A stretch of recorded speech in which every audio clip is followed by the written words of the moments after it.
Okay, listen.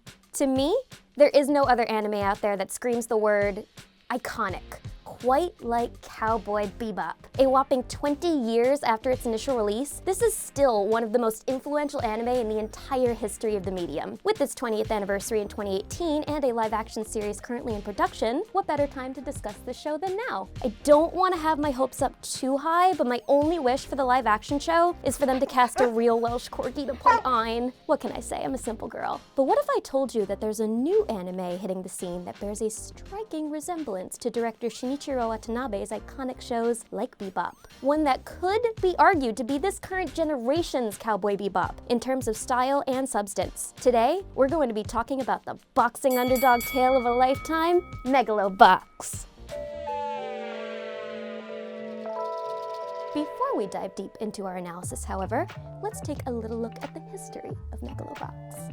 This anime debuted in the spring of 2018, and it's a retelling of an early manga called Ashita no Jo that was also adapted into an anime by the same name. Ashita no Jo is about an orphan named Jo Tabuki who boxes his way from the slums to a pro boxing tournament in order to defeat his old rival from juvie, Ichi. Megalobox was created in celebration of Ashita no Jo's 50th anniversary, but other than the fight sequences, character motivations, and protagonist of the same name, Megalobox differs quite a bit from its predecessor. It follows a young rebel who goes by Junk Dog, although I called him Spike 2.0. I mean, look at all that hair. He's an underground fighter of a sport known as megaloboxing, which is essentially a technologically advanced version of boxing. Boxers have mechanical gear attachments that enhance speed and performance in the ring. Junk Dog is a pretty formidable fighter in his own right, albeit a little impetuous. However, because he's not exactly affluent, he's forced to make a living throwing fights for the mob under his one-eyed coach, Kensaku Nanbu, a man with his own myriad of debts to pay.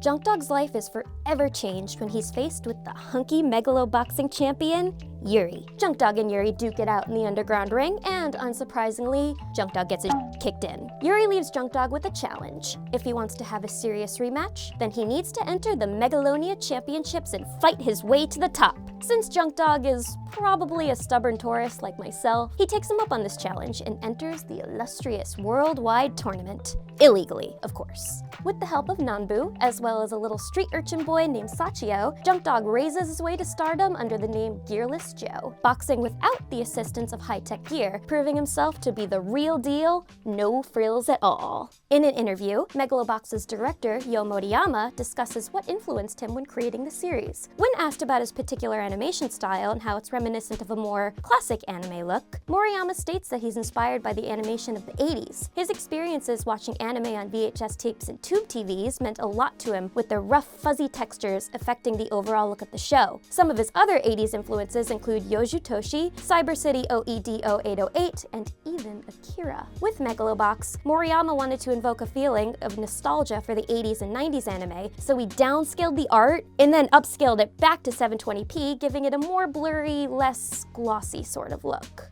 Moriyama also states that he feels like the 80s and 90s animation style is falling out of vogue in modern anime storytelling, but he believes that stories like Megalobox can only be told through that style. And you know what? I wholeheartedly agree with him. With a story as gritty as Megalobox's, it would be hard to get the same messages across without those more muted tones and colors, and those rough and tough looking characters. Can you imagine Nanbu with a giant moe eye? That actually sounds adorable. It's important to mention that Moriyama has actually worked on shows that are in Watanabe's overall body of work. One example is 2012's Lupin III, The Woman Called Fujiko Mine. Lupin III is one of Cowboy Bebop's biggest influences, and Watanabe himself actually produced the music for Fujiko Mine. So, I guess there is some overlap between the two shows? Not quite what I was expecting, but hey, I'll take it. I wanted to segue into music anyway. A lot of fans have said that the music of Megalobox, composed by Japanese hip-hop producer Mabanua, reminds them of Samurai Champloo's soundtrack, another great anime by Watanabe, which integrates hip-hop into its world building. Mabanua even worked on a track for Space Dandy, yet another series helmed by Watanabe. Man's got an impressive portfolio.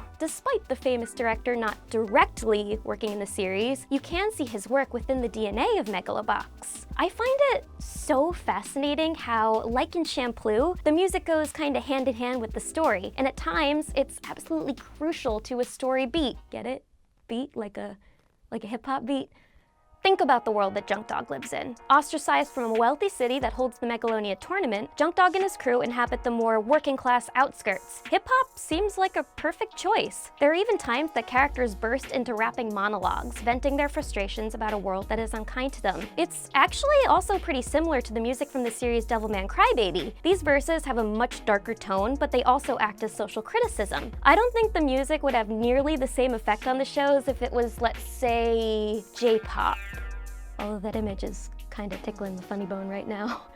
One thing that I love about both shows is how they take a more show-don't-tell kind of approach. They allow the audience to pick up on things and make their own judgments about the world they're being immersed in. As much as I adore anime, I find that a lot of shows tend to have an issue of over-explaining things, rather than trusting their viewers to rely on visual cues. This could just be the pretentious film student in me talking, but I find that Megalobox doesn't suffer from that at all. It does an excellent job of immersing us into a world that looks down upon people like Junk Dog. Megalobox might not have bounty hunting in space, but it's similar to Bebop in terms of its approach to world building. Both use long, establishing shots combined with a soundtrack mixing different musical styles. They tell us so much about the world the characters live in without feeling heavy-handed. The characters add to that atmosphere. They're always doing questionable things to earn a living because that's just how they can get by. And, well, they're not well liked for it. Remember how many people seemed frustrated rather than relieved at the sight of Spike, Jet, and Faye when they were chasing criminals for those sweet bounties? Sure, it might have been because they caused destruction wherever they went, but they were also broke all the time. Not everyone in the solar system took too kindly to people without large amounts of wulongs. One of Cowboy Bebop's strongest points is easily its characters. All of the members of the Bebop crew feel so fully realized. At the same time, they never feel like characters that we have to learn to love as we get to know them. We just love them from the start. Spike is cool, playful, lazy, and incredibly stubborn. Jet is taciturn, determined, and hard-boiled. My girl Faye is sensual, impatient, and sensitive. And Ed, well,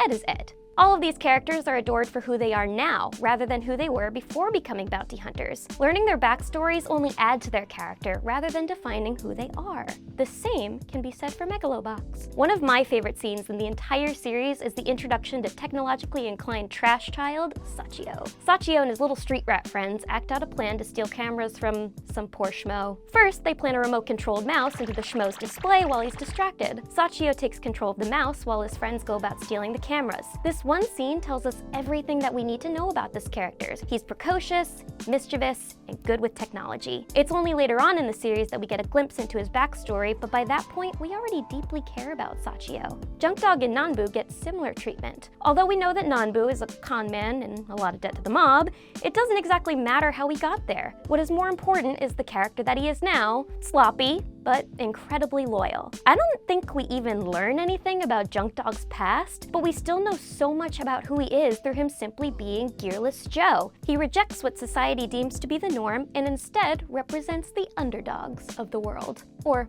well, the Junk Dogs, I suppose. Interestingly, neither Megalobox nor Bebop has a true main villain to the story. Sure, there are antagonists to Junk Dog's journey, like Yuri, Yukiko, and Mikio. However, are any of these characters really villainous people?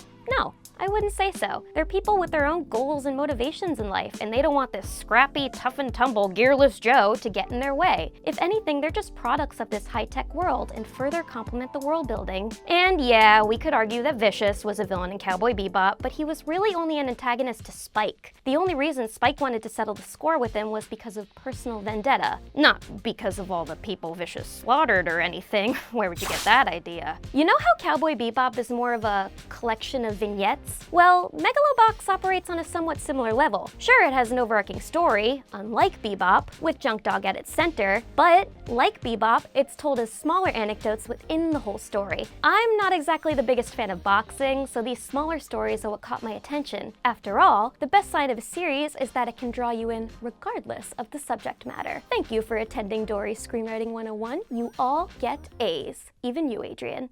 Yes. One anecdote that I find to be particularly poignant is the plotline with Tatsumi Aragaki. Aragaki is a former boxing student of Nanbu, but gets called up for military service. During his service, he's hit by an explosion, costing him both of his legs. When he returns to Nanbu's life, he threatens to destroy Junk Dog in Megaloboxing as revenge for Nanbu giving up on him after the war. I really don't want to spoil too much for those who haven't watched yet, but I will say that this smaller, condensed story perfectly hits all of those emotional beats. You might just be left feeling a bit teary-eyed. With all these comparisons, I could argue that Megalobox is this current generation's Bebop. But similarities aside, it really is an excellent anime all on its own. It's a fresh new take on the classic underdog story, the characters are great, the boxing sequences are breathtaking, and it explores some really interesting themes and complex moral questions. Cowboy Bebop will always be a crowned jewel in the world of anime, there is no doubt about that. This does not mean, however, that there will never be another anime that comes close to it. Megalobox is a show that both old and new anime fans can enjoy, whether or not they're fans of Bebop. I think I can safely say that Megalobox gets the big old GetintheRobot stamp of approval. Agree? Disagree? Let us know down below. I'm Dorrie, and thank you so much for watching GetintheRobot, your anime watch list. See you, Space Cowboys.